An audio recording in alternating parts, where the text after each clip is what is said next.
plan era que se fuera la hermana Elena y que no influenciara sobre los hermanos. Pero lejos de que ocurriera eso, los hermanos tuvieron sed de saber qué estaba pasando en Valparaíso y qué es lo que no nos dejan escuchar de aquellas experiencias que ocurrían. Se ponen en oración, ahí suceden una serie de cosas, la hospedan unos hermanos a la hermana Elena, se ponen en oración también de nuevo, y el Espíritu Santo desciende también a los hermanos de Santiago, y ya bueno, tenían ahí más de una congregación afectada por esta doctrina, decían los hermanos de la Iglesia Metodista. En 1910 se produce la conferencia, se realiza la conferencia anual que se acostumbraba a la Iglesia Metodista, y ahí se condena este avivamiento, se levantan cargos contra el pastor Huber, a los hermanos de Santiago directamente ni los reciben en la conferencia, y a Mr. Huber se le permite continuar en Valparaíso un tiempito para que prepare a la congregación y los ponga en conocimiento que a él le queda poco tiempo en Valparaíso y que van a traer a otro pastor de parte de la Iglesia Metodista. ¿Qué hace la congregación de Valparaíso? Lejos de aceptar esa condición, le dice: no, pastor, si nosotros, dice, vemos que esto es obra del Espíritu, que la gente está llegando, que hay cambios, que hay milagros, que hay bautismo en el Espíritu Santo, porque era una época milagrera, hermano. Cuando yo digo milagrera, milagrera. El asunto es que se pone la congregación del lado de Mr. Huber, y ahí es donde él entrega las credenciales a la Iglesia Metodista, pero por respeto, porque él había sido formado en la Iglesia Metodista, él les enseñó a los hermanos: no reneguemos de nuestra herencia, porque lo que recibimos en la Iglesia Metodista también era bueno. Y siguen conservando incluso el ritual un tiempo, y todo el ceremonial que nosotros mismos, que nosotros también tenemos, constitución, declaración de fe, todo de la Iglesia Metodista, y no le sacan al principio la palabra metodista justamente por respeto de dónde habían salido. Él creía realmente que había que honrar a aquellos que lo habían formado a él, que después de todo le habían presentado a Jesucristo. Y bueno, ahí ya se separa la Iglesia metodista pentecostal de la Iglesia metodista episcopal. Y en Chile. Y ya a estas alturas, a los pocos años, la hermana Elena, con un grupo ahí en Santiago, ya había recorrido, y al poco andar ya tenía 2 congregaciones más hacia el sur, y siguieron recorriendo el sur y ganando al sur para Cristo, y de ahí que se habla mucho del Chile pentecostal. Y el Chile pentecostal va a ser una situación que se va a analizar a nivel social. Después hasta los historiadores y escritores seculares van a tomar este fenómeno y lo van a estudiar y van a decir: ¿qué pasó acá? ¿Qué pasa con estos pentecostales? Es que estos pentecostales suplían necesidades sociales a la gente. Es más, hay un libro famosísimo, El refugio de las masas, que es secular y que habla mucho de cómo en Latinoamérica incluso el refugio de muchos realmente es el Evangelio. Y debería ser de toda la humanidad, ¿verdad? Pero ellos lo están viendo desde el punto de vista social y político. Pasemos a la placa directamente que nos afecta a Argentina. Ahí estamos ya en los avivamientos. Simplemente los voy a mencionar, voy a tratar de ser, porque de esto pueden encontrar mucha información. Estoy mencionando acá en esta línea del tiempo el avivamiento de Gales, el de la calle Azusa y el de la India, porque son los 3 grandes sucesos de los cuales toma conocimiento el pastor Huber y se siente impactado y sediento de que ellos también tienen que recibir lo mismo. Cuando él se entera del avivamiento de Gales, dice: yo quiero eso para la congregación. Y la congregación estaba con él en la misma visión.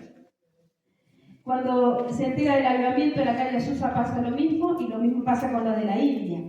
Es importante que ustedes sepan, por si no lo saben, que el hermano Seymour, que es el que va a iniciar el avivamiento, el que va a estar al frente, el avivamiento de Cristo, no del Espíritu Santo, pero el que va a estar al frente era un hermano negro, de raza negra. Acabábamos de estar en una época en que el racismo todavía es fuerte. En 1865 se había producido la abolición de la esclavitud en Estados Unidos, pero eso era entre comillas, porque socialmente eso no ocurría. seguían habiendo iglesias de blancos, iglesias de negros, transporte de blancos, transporte de negros, teatros de blancos, teatros de negros. Entonces, cuando el hermano Seymour empieza a buscar al Señor, siendo él un afro, descendientes de esclavos, y se entera de esto del mover del Espíritu Santo, quiere ir a un seminario y va al seminario del hermano Taran. Y en el seminario tampoco lo dejaban entrar adentro, donde estaban los hermanos blancos, porque él era negro. Él tenía que escuchar desde afuera lo que estaban enseñando acerca del Espíritu Santo y escuchaba todos los testimonios, y aunque tenía que estar desde afuera, fíjense qué difícil, cuánto amor a Cristo. Aunque tenía que escuchar desde afuera, él se quedaba ahí. Y escuchaba y trataba de absorber toda la experiencia que los otros tenían y decía, yo también quiero esto, yo también quiero esto. Hasta que, bueno, como estaba como estudiante de seminario, en Los Ángeles piden un pastor, en la ciudad de Los Ángeles, y ahí lo mandan a él. Cuando los hermanos ven que le mandaron un predicador negro, no les gustó mucho. Cuando vieron que el predicador negro encima hablaba del Espíritu Santo y del bautismo del Espíritu Santo con la evidencia de hablar en otras lenguas, menos les gustó, lo echaron. Lo sacan al hermano Seymour, pero hay dos familias piadosas que le dicen, a nosotros nos interesa escucharlo, hermano, queremos saber qué tiene usted para decirnos, lo hospedan. Ahí es donde él va a empezar a hacer reuniones de hogar. Viene un grupo de gente y le dice, venga, que tiene algo interesante que decirnos. Empiezan a juntar poquita gente, se empieza a sumar gente, ya no cabían en la sala de la casa, salen a la vereda, ya había mucha gente, se había corrido la voz en el barrio, ya no cabía esta situación en el barrio, ya era difícil sostenerla, y ahí es donde buscan este lugar que consiguen, este medio como galpón en la calle Azusa, que es donde se produce el gran avivamiento, la noche que el hermano Seymour recibe el bautismo en el Espíritu Santo. Y bueno, a partir de ahí no lo para nadie, ahí empiezan a haber milagros, sanidades. Ahí ese es el avivamiento del que toma conocimiento el pastor Huber y dice, bueno, yo también quiero esto para la congregación, y la congregación, lo voy a repetir, estaba de acuerdo. El avivamiento en la India, ¿por qué toma conocimiento del avivamiento en la India? Porque la hermana Minnie Abrams, que había sido compañera de seminario de la esposa de Huber, les mandaba folletos y noticias de lo que estaba ocurriendo en la India con Pandita Ramabai. En este tiempo, a los que son jóvenes, estudien la historia de Pandita Ramabai porque es considerada la primer gran feminista de esa época. Pandita Ramabai va a ser una mujer que va a luchar por los derechos de la mujer. Ella estudiaba cuando las mujeres no podían estudiar, los padres se habían empeñado en que sus hijas mujeres iban a estudiar, iban a ser profesionales como los hombres. Y Pandita Ramabai va a encabezar esos movimientos hasta que después conoce a Jesucristo, y después de eso viene el gran avivamiento de la India. La iglesia de Santiago, dice acá, lo volvemos a recordar, recibe el Espíritu Santo en 1909, en 1910 el pastor Huber inicia la Metodista Pentecostal de Chile, en 1929 ya adquiere la personería jurídica, y ahí empezamos a hablar de Argentina.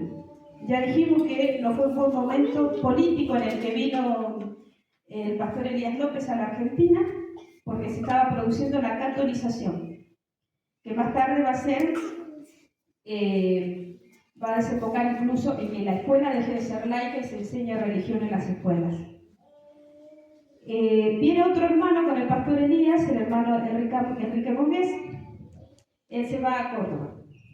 De la herencia del pastor Elías López van a salir 3 denominaciones fuertes aquí en Argentina, que va a ser la nuestra, Iglesia Evangélica Pentecostal.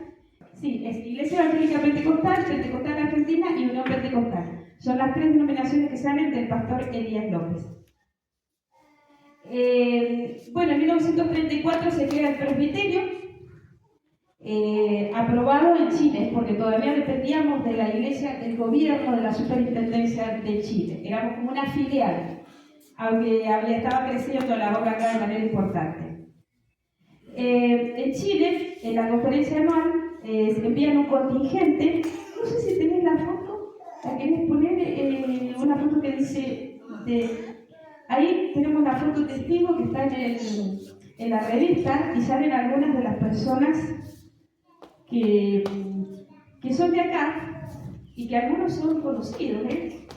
Bueno, el asunto que ellos, mientras buscan la foto, no hay problema, visitan, van a Chile a la conferencia porque éramos parte de la Iglesia de Chile. Ahí está, bueno, no se puede agrandar mucho, pero en esta foto está Raúl Gavigliotti, está el pastor Elías, está el hermano Enrique Burgués, el otro misionero que vino, están algunos de los hijos del pastor Elías, está la hermana Anunciada de San Martín, está la esposa del pastor Elías, y este fue el contingente que viajó a Chile a la conferencia. Tenemos ahí el testigo, la portada de la revista. ¿1934? Sí. No, 1937. 37 dice la revista. Ahí nos dice la revista. Estas revistas están en Chile, todo está en la Biblioteca Nacional, hay libros y está el libro incluso de Huber. O sea que si alguno viaja y dice, no me voy a poner a leer acá, ¿qué pasaba acá? Huber escribió la historia también.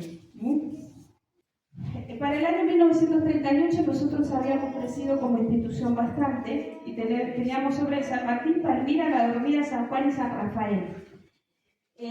Cuando decimos que teníamos obras es que ya estaban establecidos, pero había más obras. Vieron que la hermana Rosa nombró algunas obras que no están acá en esta lista, pero de las que tenemos un testimonio fehaciente de que incluso en algunos de ellos teníamos ya terreno y todo eso, de eso hemos ido tomando nota en la medida que hemos podido. Las familias que se convirtieron al principio estaban, casi todas eran de San Martín y Palmira.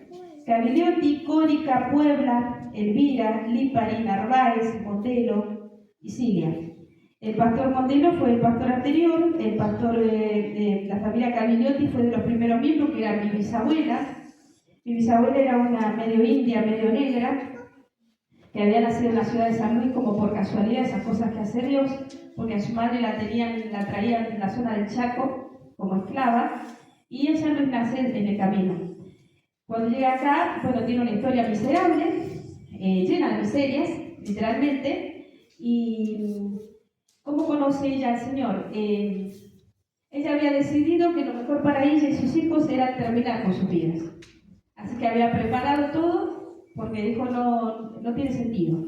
Y había preparado algo para tomar y que le iba a dar a sus hijos en un alimento y listo, se acabó todo el problema. En esa circunstancia de angustia y de miseria que tenía Simona Corbalán de Gavigliotti, escucha al hombre que está gritando en la calle, que es Elías López, y que habla de Jesucristo, la respuesta, Jesucristo, la solución. Acuérdense que en esa época también gritar en las calles era necesario porque nadie le vendía o le alquilaba a un evangélico, así de fácil no. Acuérdense que había empezado la época de catolización. Y esto de que le decían herejes a los no católicos, no solamente le decían herejes, no tenían derecho, a veces había lugares donde no tenían derecho ni al cementerio de los demás. O sea, estamos hablando de épocas difíciles para ser cristiano evangélico. El asunto es que ella escucha la voz de Elías López y entre ellos se escucha el himno: si de enfermo te sientes morir, Él será tu doctor celestial. De ahí que es importante que las canciones que cantamos en la iglesia tengan un mensaje claro para el nuevo. Porque el nuevo no entiende si usted canta cantar de los cantares a Cristo. Entonces esto es muy importante. Esto a nivel didáctico es muy importante. Los himnos decían la letra justa que la persona necesitaba. Vos necesitas esto, te sentís enfermo, te sentís que te estás muriendo, acá está la solución. Jesucristo quiere salvarte. El asunto es que toma nota la Simona y va y visita a esa dirección que citaba Elías López. Y bueno, le dice, ¿realmente yo puedo recibir eso que usted dice? Y bueno, ¿es una solución o no? El asunto es que estaba Gavigliotti y su marido enfermo. Después se enferma también gravemente Raúl, su hijo mayor. Y Elías López ora, ellos reciben sanidad y de ahí en más, bueno, acá estamos una mejor.